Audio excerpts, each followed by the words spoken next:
Volunteer. That means that I give my time and energy and efforts. Somebody might ask you, why? What would drive you to give countless hours every week sitting in meetings, planning projects, attending events, do fundraising efforts, go on speaking engagements, stuff mail, and it's because JFCS is contagious.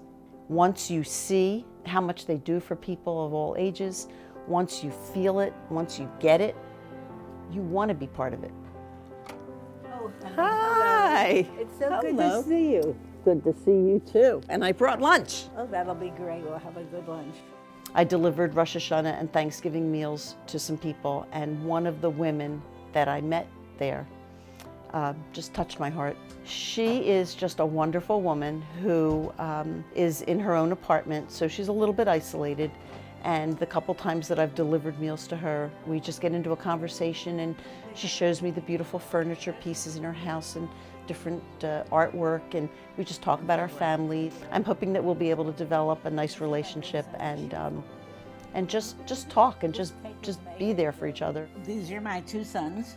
This is Stephen. That's Stephen. Because I met him when I delivered food. He helped unload the food. And this is Mark. I help JFCS because personally I feel very blessed in my life.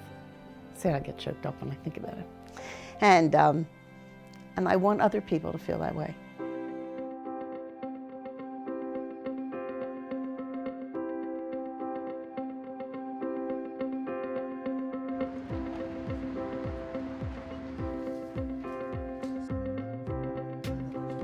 Jen Weiss and I had our first meeting.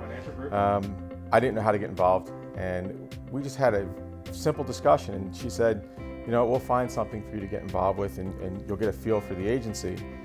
And as we were walking out, I noticed that there was food in the hallway, and it was lined down the hallway, around the corner, stacked about waist high. And I asked her if she'd had a food drive, and she said no. She said, we feed families out of here.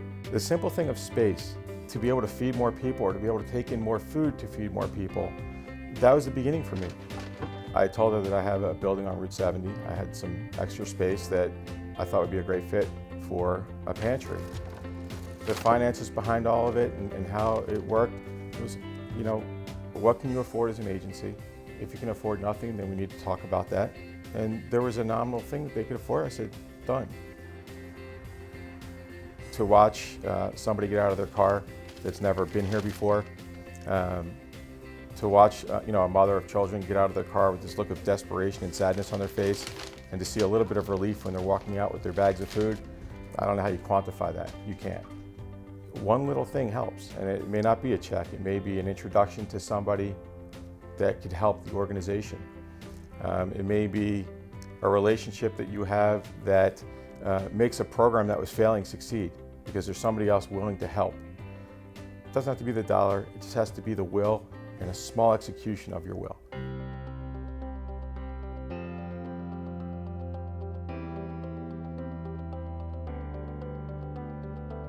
My husband and I have always felt that it was important for us to get back to our community, and if there are needs in our community, that's what we wanted to do. We feel very fortunate to have the means to be able to do it. We both came from very middle-class families. It's not as if we are millionaire donors. We don't do that, and we can't afford to do that. But the money that we do give, I know for a fact, makes a difference. We do give annually a certain amount, but then as needs arise in the agency that I'm made aware of and that I know that we can help out in, we do fund through the year. I come home sometimes from an event at the JFCS or a meeting, and I think, this could happen to us. This could be one of us. This could be our family. This could be our children. These are people who are just like my husband and myself, who come upon hard times or who have a child with a special need and are struggling and just can't make it through without the help of the JFCS. We really feel like, if it's our own backyard and we can make a difference, we need to do that.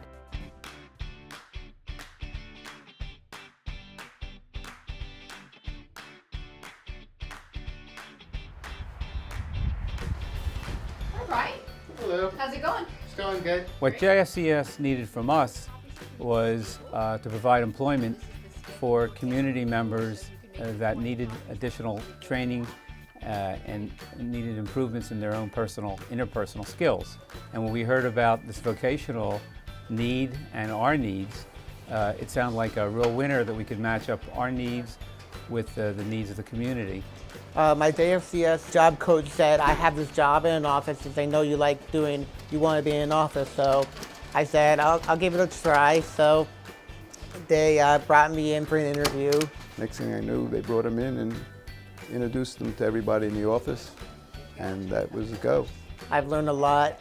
The partners and other people who work are very friendly. I'm basically just mainly scanning tax returns right now, old tax returns. You can't pay anybody to hire someone like Brian, but we were able to hire him, and we come out a win-win situation. It makes me feel happy because I know I'm in a good environment and everyone's nice. Can you dunk the ball? No. If you can't dunk the ball, then you better start memorizing tax credits. Try it. Don't be hesitant. The rewards that you can get are just fabulous. Call me. That's what I would tell them. Call me. I'm a big supporter of what this can do for our office. Not only what we're doing back for the community, but I like what they do for our office and our whole staff. Just call me.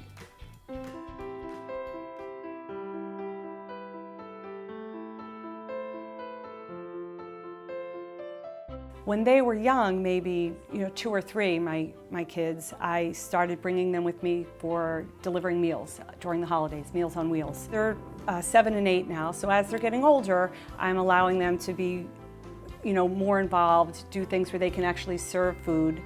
And it's a real opportunity to give the kids an experience where they are involved hands-on. My daughter's in 3rd grade and she has been learning about the Holocaust. Cafe Europa is when you go to the JCC and serve people who survived the Holocaust food. We served the food and then we started to mingle, and Eva was speaking with one woman, Nina, who had a 3-acre farm in Latvia before the war. And then we spoke to Lily, and Lily, the first thing we noticed was this beautiful butterfly pin that she was wearing. Lily's story is she never saw a butterfly in the concentration camp ever, and once they saw one and someone yelled, "Don't kill it, it's a sign that we're going to be free," and someone else said, "No way, we're never going to be free," and then a couple weeks later they were free. Oh. She's so skinny, I'm afraid to scratch her. The next day, Eva came home from school and told me that she told them the story of the women that she had met, about the farm in Latvia, about the butterfly story and what it meant to be free. And her teacher later told me the children were captivated. They were asking many questions. Through the programs at JFCS, like Cafe Europa, like so many others, we really have the opportunity to teach our children some of life's bigger, more powerful, more meaningful lessons. And I am now beginning to see that what I viewed as an opportunity is really a privilege. It's a priceless moment to see my daughter learning life's lessons right in front of her. That's not a story I can give to her. I can tell her, I can read it to her, but to hear it directly from somebody that experienced it, I know is going to stay with Eva and help mold Eva into the person that she's growing up to be.